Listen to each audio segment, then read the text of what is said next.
Good day and greetings from the Great White North. My name is Prickly Poo and welcome to day 160 of a year of change, where today we are going to come back into our routine and add another documentary for this week. Before I actually add this on though, we've over the past 3 or 4 weeks we've been watching our sodium intake. And gradually hopefully getting to a point where we're a little more aware of it, and as the months progress we're going to keep on tweaking it so that we can get down to a proper goal.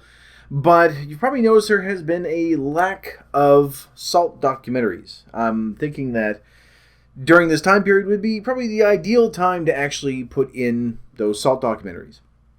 The fact is, I have not been able to find any really good ones.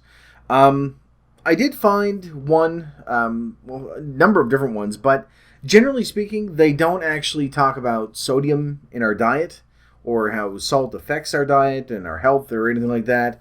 Generally, they're just about salt. So I did have one, but it briefly touched on diet and then went on to road salt and then how it corrodes metal and how they use it how they filter out sea salt, and just a lot of stuff that we just don't really need. Still an interesting documentary, but not one that really sort of is aimed at us. So you can go find them if you want. I did find a good one, but it's in German, and it's not on YouTube, and I can't find any actual, documentary examples of it, or video examples, I should say. So that one sort of fell through. There was a really good one where it followed 3 or 4 people during, I think it was 2-month period where they were trying a low sodium diet, but it's in Korean, and there are no subtitles, and there are no... It's not dubbed, I guess I should say, as well. So it's really difficult to follow. The only reason why I knew about it is because there are certain little instances where they had just like a little English thing for the title. But I couldn't find an English version. I couldn't find one with subtitles all the way through it. So it is a little difficult to follow. So I didn't put that up either. But that's why we've sort of been shorthanded on the salt documentaries. I found plenty on sugar, so we'll get to that when we do it. And there are a couple out there with fat probably, so I should probably look at those. But as for the salt ones, unfortunately, I'm not much good to you. There are a couple of different shows that have touched on it as well that you can find, but they aren't on YouTube. So, yeah. Sorry. Anyway, the one that we're going to see today is one that it sort of flows in with a lot of the conversation that we've been having this week, mainly about kids, and we were talking about picky eaters on Monday, and then we were talking about the new study that was saying that the childhood obesity rate has sort of plateaued yesterday, which is not entirely bad, so, but the one today is actually one called Fast Food Baby, or Fast Food Babies, depending on which title you're looking at. Basically what it does, it follows 3 families that have little kids, little toddlers, and just sort of follows their eating habits and finds out that the majority of them, these 3 anyway, they're either eating a lot of takeout or a lot of fast food or just junk food. They don't have a normal healthy diet, especially for a kid. And a lot of that is the parents, either they're too busy or they don't know how to cook. And there are some of them that you're looking at and you're thinking they're panicking, and they're thinking their child is very, very picky, and they think, well, as long as they're eating something.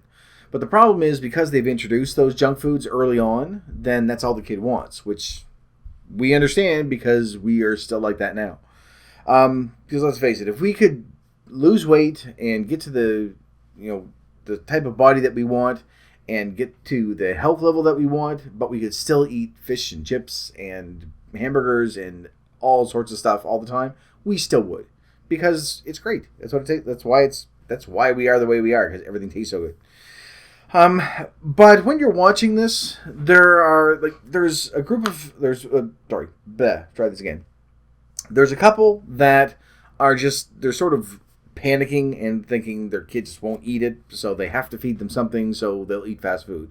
So they'll feed them there, which is just misguided at best and bad parenting at the worst. There's another group that just constantly is getting takeout, and they just have non-stop treats all through the house. And it's more along the line of, well, we don't really have time to do anything. And of course, they're running into problems with their kids are anemic. They're running into health issues, things like that. And then you have another one which just... This is one thing about this documentary, that within the first few minutes, you're going to be angry at these people. The mother she's a single mom, but she just doesn't know how to cook. So she's just been ordering fast food all the time. So her kid, who's like 2 or 3 years old, that's all he's ever known is fast food. So it follows them through sort of a typical day, watching what their diet is, and then they have a dietitian come in and bluntly say, "You're killing your kids. You need to smarten the hell up and start doing this properly." And just sort of walks them through and see which ones are, taking the information and doing something beneficial with it, and some people that are sort of ignoring it. But it follows these 3 families, and it's very interesting because it's not, I mean, these are some of the more extreme examples. I'm sure that there are a lot of kids out there that are having fast food every once in a while, and although ideally they shouldn't be having it, they aren't having it for every single meal. So these are a little bit extreme. But the problem is that obviously these are 3 families that they found for this. So there's got to be a lot more out there. There have to be a lot more. My grammar's off. Anyway. But the main thing is that there are some scenes in there that you get furious with. Because this isn't a matter of, for some of them anyway, where the parent is just saying, I don't have enough time, there aren't enough hours in the day, I need to get things done, and it's just easier all the way around. There's one where she's the one who's just taking fast food all the time for her kid. It's not a matter of not having enough time, she just doesn't want to cook, doesn't want to bother to learn how to cook food properly and feed it to her kid. So you get really angry very quickly, because it's just irresponsible. But that's sort of part and parcel. When you have a kid, you've got to take care of it properly. Some of it you can almost chalk up to them not knowing any better. But when you've already got 3 kids, and they're all within 10 years old, you should be knowing. You should know these things. You should know these things. And then there's the other couple that have they aren't overprotective to a point, like what's termed helicopter parents, where they're constantly hovering over their kid and saying, no, they can't touch that. They don't play with anything that's made of wood. You're going to splinter and die. And if it's metal, it's going to get rusty. You'll explode. But because they're just sort of obsessively worried about their kid, and he's just very, very fussy, then they just say, well, just feed him, fish and chips and hamburgers and, all that stuff. And at least he's eating something.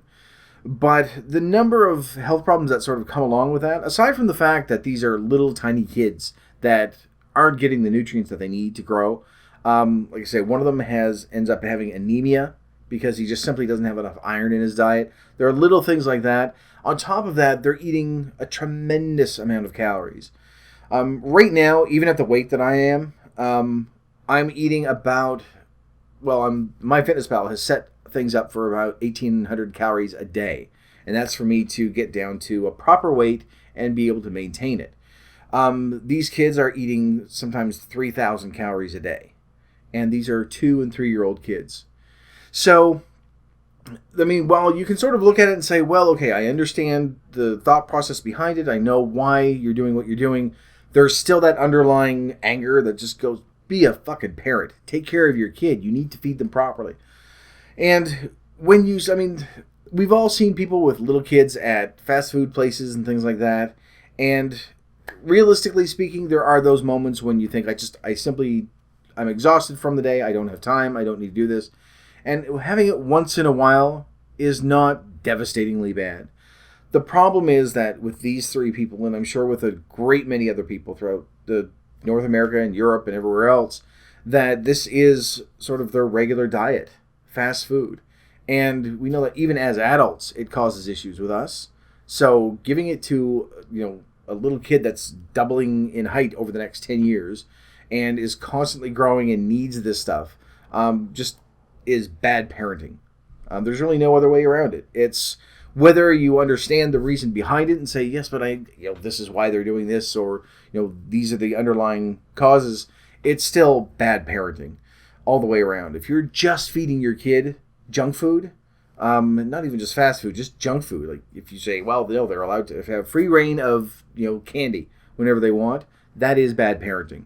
Yes, it's great for the kids because, they're loving it, but they're kids. Of course they are. You could say to a kid, do you want cake for the rest of your life? Every single meal, and they'll say yes because cake is awesome. So there is that underlying part of that, which is you're going to get angry. There's no way around it. You're going to get angry at these people while you're watching this. But it's very interesting. The dietitian comes in and explains a few things, and you will learn some information. And it does sort of shed some light, as we talked about on Monday, with what you would deem just picky eaters. One of the kids at the very beginning is just out of control. Part of it is because he knows that if he whines and screams and throws a tantrum long enough, his parents give up and they go and they get him fast food. But they do sort of work, the dietitian will work with the parents as much as they can and shed some light on the situation that way and just sort of get them to where they need to be. So in the end, it kind of works out. So they're okay there. But it's a very interesting documentary, and for those of you that have kids, go to it. It's one of those things, though, that I know that there are some of you out there that are thinking, well, it's easier said than done. I'm not a kid-friendly person. I mean, you can get along with them, but it's the sort of thing that even with my friends' kids, that it's fine, but as soon as I hear that, it's like, nope, get rid of them. I don't want them here. You can take them back now. And so for me, it's a little easier to look at it and just say, well, it's bad parenting. So some of you are going to be out there and say, no, well, this is why and this is why. But in the end, the bottom line is that if you are feeding your kid nothing but fast food and candy and greasy junk food, it is bad parenting, regardless as to whether it's a time constraint or you're just exhausted. That's still that parent's responsibility to take care of their kid, provide them with what they need. For the same reason why you wouldn't let your kid at 3 years old have a cigarette or have a drink of beer, it's the exact same thing with food. So while you can sort of sympathize with the parents a little bit, especially those of you that have kids that will understand, just how exhausted they are, that's not an excuse to allow your kids to become anemic or have them have, gum disease and their teeth are rotting out of their head, which they do show that in there as well. There's no way around it. You can't just say, well, I'm too tired, so that's why I let my 3-year-old smoke. You would never do that. So it's the exact same thing, but because it doesn't have that same sort of, I don't want to say stigma to it, but because there isn't that immediacy for any health issues, I think that's where the problem lies, that we just simply don't see it. And we think, well, we've done the same thing with ourselves where we say, well, I'll just, once a week is not that bad. And then that bleeds into, 2 times a week, and then, 2-3 times a week, and then 5 times a week, and then every day, and then every meal. So it's very easy to get back in, or to get into that rut. But the dietitian does help the families, and just sort of goes through everything and opens their eyes a little bit, and gets them back on track. So in the end, hopefully, anyway, long term, I think it's going to work out. But by the end of the documentary, anyway, things are okay. Not to spoil the ending for you, but it's a documentary. They aren't going to just come back and say, and everyone was fine except for little Timmy who exploded halfway through. Anyway, go up and take a look. It's called Fast Food Baby. I'll put it in the recommended viewing so that you can take a look at it. Grammar's all off today. Isn't that weird? And yeah, that's it. That's all I've got. that's all. As per usual, go in, take a look, and it's very, very interesting. Just remember, you will get angry at the parents. Probably about 5 minutes in, and that's going to stay angry pretty much throughout the entire thing. Near the end, you're going to go, okay, as long as they smarten the hell up, things should be all right. But that's it. I'm going to try to keep this one very short. Again, not too bad. Okay, we're close. But I don't have, a whole week of half-hour videos for you. So, because I find that when they do get long, then you get bored, and I repeat myself, and it's just, anyway. like I am right now. So, go up, take a look. Very informative, very entertaining, and also maybe get some anger issues out, because you will get frustrated with it. But for right now, that's it for this video, so thank you very much for watching. If you liked it, please poke the like button for me. And in the meantime, keep yourself warm and fuzzy, and I will see you in the next video. Bye-bye.